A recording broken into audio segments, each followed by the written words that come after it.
اللہ اللہ اللہ اللہ۔ سورہ یونس کی آیت، جب پیغمبر نے قریش مکہ کے سامنے اپنے رسالت کو پیش کیا تو دلیل یہ تھی کہ تمہارے درمیان میں 40 سال گزار چکا ہوں، تم مجھے دیکھ رہے ہو کہ میرا کردار کتنا صاف و شفاف ہے۔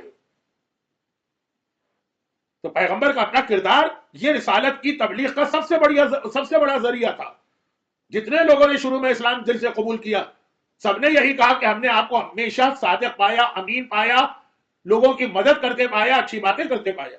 اب یہ پیغمبر کی خصوصیت، ہمیں حکم بعد میں دیا، پہلے خود عمل کیا، ہمیں حکم آدھا دیا، خود اس سے ڈبل عمل کر کے دکھایا۔ ڈبل بھی میں نے بس ایسے ہی کہہ دیا، ورنہ پیغمبر کا عمل تو بہت بلند۔ یہاں پر ایک کمی آتی ہے، اور وہ کیا؟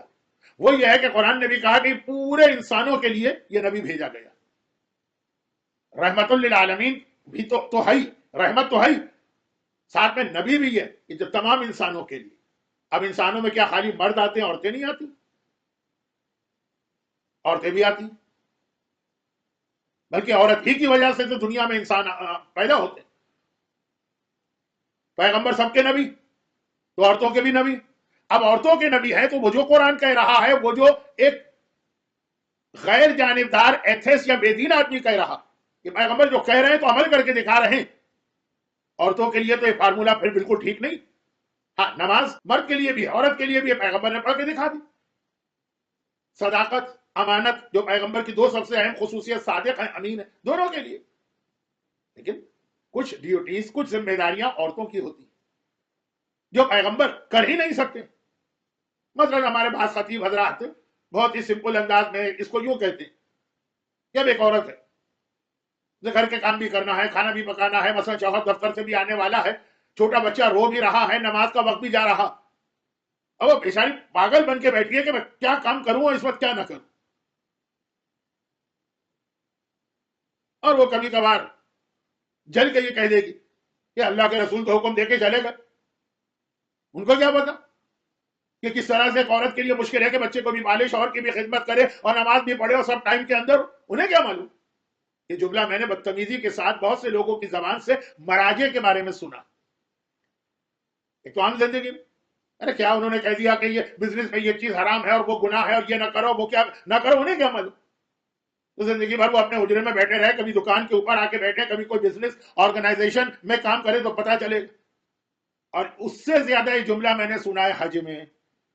حج تو بڑا ٹینشن والا ایک عمل ہے نا، بہت سارے واجبات ہیں اور سب کے ٹائم فکس ہے کہ یہ اسی وقت کرو، یہ اسی وقت کرو، اور سب ٹائم ایک دوسرے کے ساتھ ساتھ چل رہا ہے۔ اب ہم بعض اوقات کہتے ہیں اپنے حاجیوں سے کہ یہ بھی کرنا، یہ بھی کرنا، یہ بھی کرنا، ذرا دیکھیے اتنا ڈیلے نہ کر دیں کہ ایک واجب کرتے ہوئے دوسرا چھوٹ جائے، اتنا سلو نہ کر دیں، سب بتاتے ہیں۔ یہ دیکھیے یہ فتوے ہیں مراجع کے نا، ان کو کیا پتا مراجع کو، وہ آ کے حج کرے تو ان کو معلوم ہو۔ اب یہ اگر آدمی اتنا ہی بدتمیز ہے نا، اور عورتیں تو بعض اوقات جب بولنے پہ آتی ہیں تو ہر لمٹ کراس کر دیتی ہیں، ویسے بڑی زبان ان کی بہت اچھی ہوتی ہے، لینگویج بہت شستہ ہے، مردوں کی زبان آپ سن لیجئے، لیکن جب بولنے پہ آتی ہیں تو ایسی جلی بھنی باتیں کرتی ہیں کہ سامنے والے جل بھن کے راکھ ہو جائے۔ ارے کیا پتا رسول کو، ان کو معلوم ہوتا بچے پالتے اور شوہر کی خدمت کرتے اور پھر نماز بھی پڑھتے تو ہم دیکھتے۔ اب ضرورت کہ پیغمبر کہیں کہ نہیں دیکھو جو دین میں لے کے آیا وہ ہر ایک کے لیے آسان۔ یہ پیغمبر نے بار بار کہا نا، وہ اس تو بشریعت سہلۃ سمحا، مجھے اللہ نے ایزیسٹ شریعت دے کے بھیجا، اور جب میں دین لے کے آیا ہوں بہت آسان۔ لیکن ایک زبان سے کہا نا، وقت آ گیا تو کیسے دکھائیں؟ ضرورت ہے کہ ایک ایسی پرسنالٹی پیغمبر کے ساتھ ہو جو عورتوں کی تمام ذمہ داریوں کو اس طرح انجام دے رہی ہو کہ کسی عورت کو یہ کہنے کا موقع نہ ملے کہ اگر رسول اللہ عورت ہوتے تو ان کو پتا ہوتا کہ کئی واجبات کو ایک ساتھ کس طرح سے کیا جائے، وہ تو کہہ کے چلے گئے کہ انجام دو۔ اب ضرورت ہے کہ ایک شخصیت آگے بڑھے اور کہے کہ اگر میرے بابا نے زبان سے یہ کہا ہے تو فاطمہ زہرا عمل کر کے دکھا رہی ہے کہ کس طرح سے ان تمام احکامات دین پہ عمل کیا جا سکتا۔ تبھی پیغمبر نے فرمایا فاطمہ تو بضعۃ منی، فاطمہ میرے جگر کا ٹکڑا نہیں کہا، فاطمہ میرے دل کا ٹکڑا نہیں کہا، فاطمہ میرے وجود کا ٹکڑا نہیں کہا، فاطمہ میرا ٹکڑا ہے۔ تو اگر میں رسول ہوں تو فاطمہ رسالت میں شریک ہے، رسول نہیں مگر کار رسالت میں شریک۔ میں کہتا ہوں کیا خوش قسمت ہے وہ گھر جہاں پہ بیوی ہو تو ایسی جو رسالت کو مکمل کرے، اور شوہر ہو تو ایسا جو دین خدا کو مکمل کرے۔ الیوم اکملت لکم دینکم، شوہر ہو تو ایسا کہ اس کی ولایت کے اعلان سے اللہ کا دین مکمل ہو، بیوی ہو تو ایسا کہ اس کی سیرت و کردار سے پیغمبر کی رسالت مکمل ہو۔ تو یہ وجود فاطمہ بہت اہم ہے، پیغمبر کی رسالت کو مکمل کرنے اور پیغمبر کی رسالت کو ایک پریکٹیکل مذہب بنانے کے لیے، ورنہ تو چیز بھاشن بن جائے گی، کتاب میں اچھی اچھی باتیں لکھی ہوتی، عمل کون کر سکتا؟ یہ ہے ام فاطمہ تو ابو